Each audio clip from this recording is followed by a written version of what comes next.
বন্ধুরা একবার হাল্ক তাড়াতাড়ি বাড়িতে আসে আর তার বাবাকে জিজ্ঞেস করে, বাবা কাঁদছো কেন? তার বাবা বলে, আমাকে ওষুধ কেনার টাকা নেই, আমাকে জমিদার কাছ থেকে বের করে দিয়েছে। তারপরে হাল্ক বলে, আমি এখন কি কাজ করব?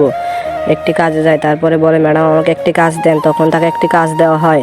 তখন সে মন দিয়ে কাজ করতে থাকে। তখন একজন মহিলা এসে বলে, তোর বাবাকে জমিদার তুলে নিয়ে গিয়েছে। তখন সে তাড়াতাড়ি ছুটে যায় তার বাবার কাছে।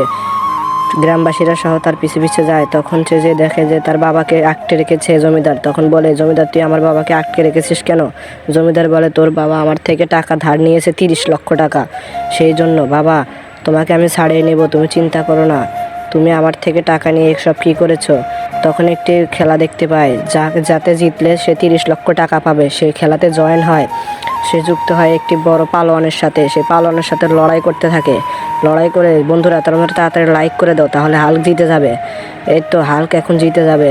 এবার তো আমাদের হাল্ক জিতে গেছে। সবাই লাইক সাবস্ক্রাইব করে দাও। এই তো হাল্কের টাকা 30 লক্ষ। এই নিয়ে আমার বাবাকে ছেড়ে দে, এখন তো 30 লক্ষ টাকা।